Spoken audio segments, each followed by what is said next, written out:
तीर्थ स्थल या पूजा पाठ आदि करेंगे तो आप मुझे अपने साथ रखेंगे। यदि यह स्वीकार हो तो मैं आपकी जीवन संगिनी बनना स्वीकार करती हूँ। आप पूजा पाठ मतलब कीजिएगा तो इनको साथ में रखिएगा, चाहे कोई भी स्थल पर जाइएगा, जैसे कि आप कहीं जा रहे हैं या पूजा पाठ कर रहे हैं तो इनको साथ में रखिएगा। स्वीकार है। दूसरा वचन, कन्या कहती है कि जिस तरह से मैं अपने माता पिता का तथा परिवारजनों का सम्मान करती आई हूँ, ठीक उसी तरह आपके स्वजनों का सम्मान करूंगी और आपको भी ठीक उसी तरह मेरे स्वजनों का सम्मान करना होगा। यदि यह स्वीकार है तो मैं आपकी जीवन संगिनी बनना स्वीकार करती हूँ। स्वीकार है। तो अपन सेवा करते आए हैं, देखभाल करते आए हैं, उसी तरह से आपको भी इन्हीं के प्रति देखना होगा, देखकर सेवा करना होगा। ठीक है, स्वीकार है। तीसरा वचन, कन्या कहती है कि जब मैं जीवन के तीनों अवस्था युवा पौढ़ा विधा में आपका साथ निभाऊंगी। यदि आप मुझे भी वचन देते हैं तो मैं आपका जीवन संगी बनना स्वीकार करती हूँ। जैसे कि आप तीनों अवस्था में जवानी, बचपन तो नहीं है था, वृद्धावस्था, तीनों जीवन के तीनों अवस्था में आप इनका साथ दीजिएगा। स्वीकार है। चौथा वचन, कन्या कहती है कि अब तक आप घर परिवार के चिंता से मुक्त थे, विवाह के बाद आप परिवारजनों का दायित्व अपने कंधों पर ठीक तरह से उठाएंगे। यदि यह स्वीकार है तो मैं आपकी जीवन संगिनी बनना स्वीकार करती हूँ। अब तक आपका विवाह नहीं हुआ था, आप घर गृहस्थी से मुक्त थे, अब आपका विवाह हो गया है तो आपको घर का भार जो है अपने कंधे पर उठाना होगा। यदि स्वीकार है तो स्वीकार है।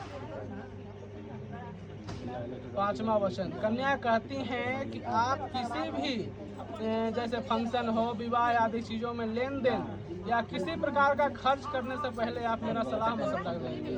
देखिए, आप कहीं भी बिना ऐसे ही मतलब खर्चा नहीं करेंगे, थोड़ा सा एक बार पूछ लेंगे कि यहाँ खर्चा करना ठीक है, उचित है, का है। अगर स्वीकार है तो जीवन संगी बनना स्वीकार करना स्वीकार है। छठा वचन, कन्या कहती है कि जब मैं अपने सखियों, परिवार या अन्य किसी भी लोगों के बीच में बैठी हूँ तो आप कभी भी सामाजिक रूप से मेरा अपमान नहीं करेंगे एवं साथ ही जुआ, नशा आदि जैसे बुरी आदतों से मैं नहीं फंसेंगे। यदि आपको स्वीकार है तो मैं जीवन संगी बनना स्वीकार करती हूँ।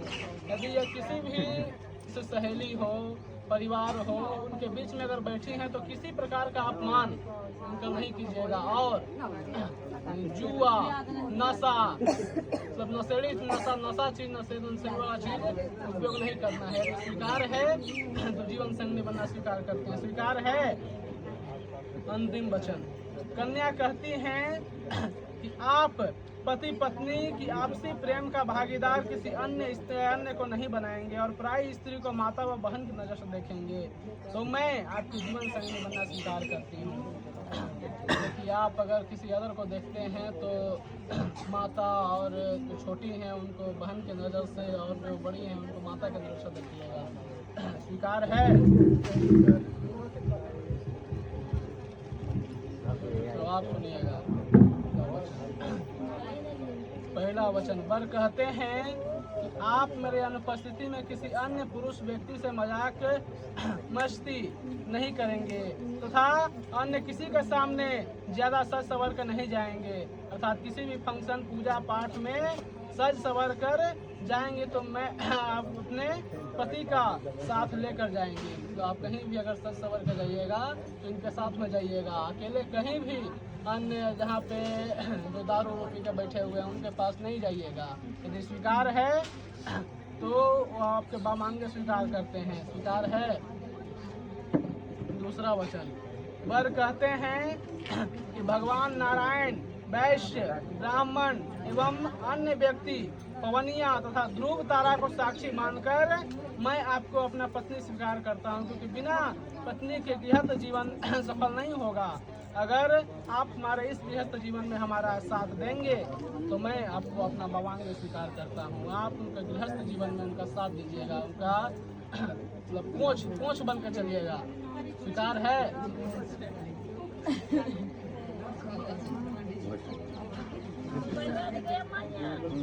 तीसरा वचन, वर कहते हैं कि हे देवी, आज से आपका चित्त और मेरा चित्त दोनों समान होना चाहिए, अर्थात आप हमारी बातों का उल्लंघन नहीं करेंगी, जैसा हम कहेंगे वैसा आप करोगी, तो मैं आपको अपना वामांग स्वीकार करता हूँ। ये जो कहेंगे वो आपको करना होगा। ये मतलब बोलेंगे हाँ तो हाँ, ना तो ना। स्वीकार है। चौथा वचन, वर कहते हैं कि आप हमेशा पतिव्रत पालन करेंगी, जैसे पितामह भीष्म ने अपने जीवन में एक संकल्प लिया था। भीष्म जी एगो वचन लेते हैं कि मैंने हम आजीवन ब्रह्मचर्य का पालन करेंगे। ठीक उसी तरह जैसे वो अपने दृढ़ संकल्प होकर वचन लिए थे, ठीक उसी तरह आपको भी एक पतिव्रत का पालन करने का वचन लेना होगा। यदि स्वीकार है तो आपको वामांग स्वीकार करते हैं। स्वीकार है। अंतिम वचन, वर कहते हैं कि जहाँ मेरी इज्जत ना हो वहाँ तुम कदापि नहीं जाओगी, और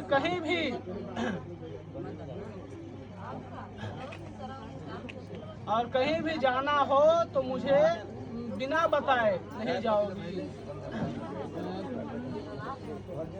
जहाँ बहुत से व्यक्ति मदिरा सेवन करके बैठे हो वहाँ तुम कदापि नहीं जाओगी। अगर स्वीकार है तो मैं आपको वामांग स्वीकार करता हूँ। जहाँ उनकी इज्जत ना हो, कहीं भी हो, चाहे वो ससुराली का है ना हो, नैहर का है ना हो, ठीक ना, उनका इज्जत ना हो तो वहाँ नहीं जाना है।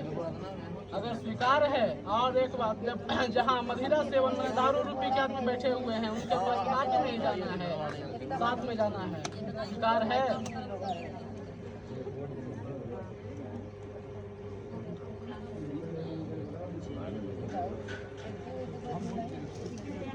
चलिए अब एक लास्ट स्टेप बचल है, सिंदूर दान। ठीक है, उससे पहले दक्षिणा